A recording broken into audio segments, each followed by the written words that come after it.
Welcome to Becca's Bold Blurbs, quick and radical perspectives on living sober by getting the nonsense out of your noggin so you can get on with living this one wonderful life you've been given.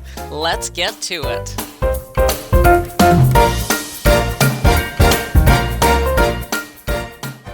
Hello, it's blurb time. We are going deep this week. We are doing the stuff, like the stuff that really makes a difference. So I hope you're paying attention. Ooh, I'm excited. Okay, quick recap. The last 2 days, we have talked about acceptance, which is the first of 6 foundational mindset shifts that we need to make if we are going to change our lives, transform our lives, put down that bottle and move, shift, right? And yesterday, I taught you how to change others, which is magic. It really is, because many people will tell you can't change other people, but we know we can. And I gave you the secret yesterday, so I'm not gonna give it to you again. If you want to know that one, if you weren't there, just go back to yesterday. We can change others. We can, and it's magic how it works. Today, mindset shift number 2. But actually, let me just remind you, I left you off yesterday by giving you a journal prompt. And that prompt was, write about one person, situation, or event, past or present, that you are currently struggling to accept. Did you do that last night? Did you do it? If you didn't, I strongly encourage you to do it. And if there's more than one, list them all. And I'm going to give you as a bonus today, before I go into the second mindset shift, I'm going to give you as a bonus another prompt, which I hinted at yesterday. I may have even actually said it. Once you've got a list of things you are currently struggling to accept, the next prompt is why, and then how can you? How can you start to accept it? What shifts in your consciousness can you make? Meaning, let me give you an example. Let's say you're like, look, you don't get it, Becca. This person did X, Y, and Z to me. They were very abusive. They were violent. They hurt me. They traumatized me. Like the worst thing you can think of, they did to me. And you're asking me to accept that? My answer, and you write down, let's say in your journal, this is something I can't accept. I'm struggling to accept this. And now I'm saying to you, how can you begin to accept it? How can you? What can you do? Let me help you out with that a bit. And by the way, if this takes longer than expected, we might just finish the blurb with this and go on to tomorrow. We'll go to number 2. I just want to let this flow the way it needs to flow. But I want to talk about this. How are you supposed to accept something like that? Right? You've been, there you are. You've got PTSD from what a person did to you. How do you accept that? And I'm saying to you, first of all, that it's very important that you do, because by not accepting it, you're hurting only yourself. You're not punishing them in any way. They don't even know that you're carrying around this lack of acceptance, this resentment, this whatever it manifests as. They don't know, they don't care, it's over. In fact, what you're doing is giving them more the power over you again and again and again, every day, every time you allow yourself to relive it or feel hurt about it. We just give them the power back. And I think we probably know this, but how do we actually do it?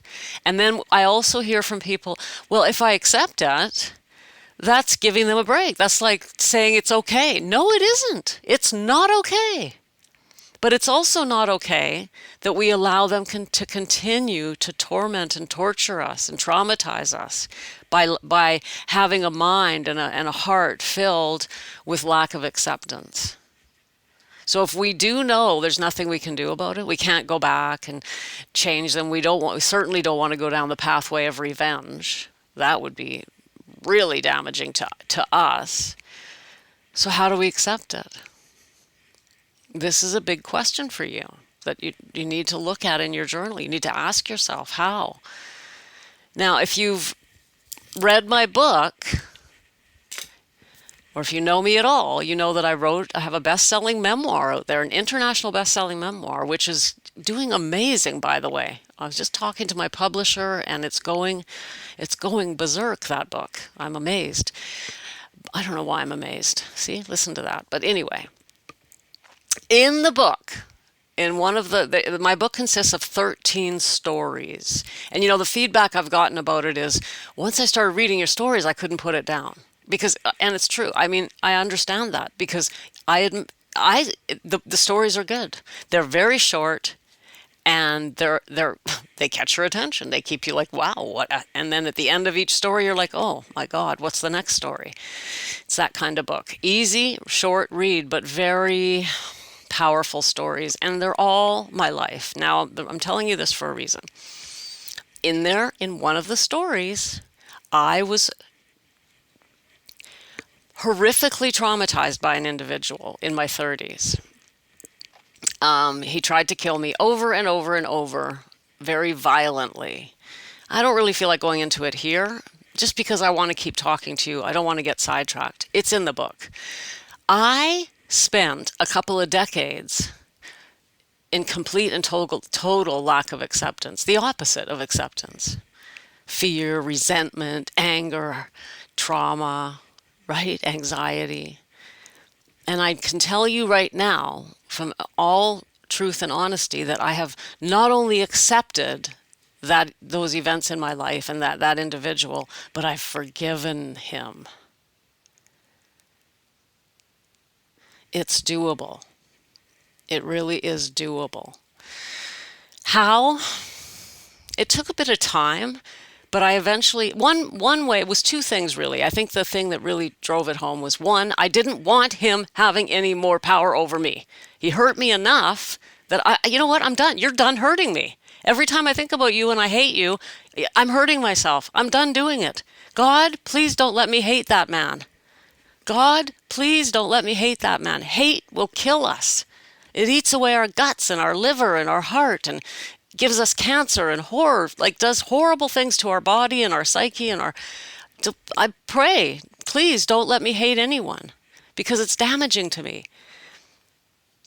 And every time I do that, I give him power over me again. So I asked and I prayed and I worked hard to not have hatred in my heart for that person. Then I accepted that first, I can do nothing about the past. It's gone. And then I moved into forgiveness by realizing, oh my God, he's so pathetic. This is an individual who will never know peace, never know happiness, never know real love. And I don't know how he got that way. Evil does walk this earth, right? But I, as a person who has experienced love, forgiveness, compassion, and has the amazing opportunity to help others change their lives and work with people, and I feel so much happiness and joy in my life that I can feel sad for him. Like, oh my God, what a way to live. What a way to live in horrible, horrible, yeah, right? Don't get me wrong, I would never want to see the person, and I've never I didn't go to the person and say, I forgive you. Forget it. Like this person's gone from my life. I wouldn't, yeah. But, so when you put down your list and I said to you, who are you, what person, place, or event are you struggling to accept? And then I said today, well, the second half of that is, how can you? I guess the first part, before we even get to how can you, is are you willing to? Can you get to willingness? And then will you? And then how can you? And I just gave you my process. It's a decision. It really is a decision. It's a decision that you're not going to give that power away anymore. So I invite you to keep working on this acceptance. And I invite you to come into the Perspectives program and let me help you work on it. This is not an overnight project. The program may be right for you, it may not, but it's there. And the growth that you'll experience is unlike anything you ever imagined. And is your life not worth that? So I invite you to use the link in the show notes from today or yesterday or the day before or whenever. That's it, it's there. And come and have a chat with me. I will tell you this, my calendar is very full these days, and I'm so grateful for that. People are reaching out and saying, Becca, let's talk. I want to talk. And every day, that's what I'm doing with my time. My calendar's open 6 days a week. I don't take bookings on Sundays. And 6 days a week, I'm meeting with people. But you'll find a spot on the calendar. A new day opens every 24 hours. Come and chat with me, and let's work on this together. Because your life is worth it. And no matter what you've been through, you can overcome it. But you really do want to accept help. I did not do any of this alone. It was trying to do it alone that kept me stuck until I was 52. So accept the help and let's do it, babe. Let's do it. Okay, I am not going to, you're going to kill me, but here we go. I'm not going to go into the second foundational mindset shift today. It's tomorrow. It's okay. This is how it goes. We let things unravel the way they're supposed to. We let things flow. I'm not in charge around here. There's a universal intelligence greater than I am that's running this show. And if that's what needed to come out in today's blurb, obviously somebody needed to hear it. And so there it is. I'm privileged to have shared that. I'm glad you heard it. I hope it was helpful. Come back tomorrow.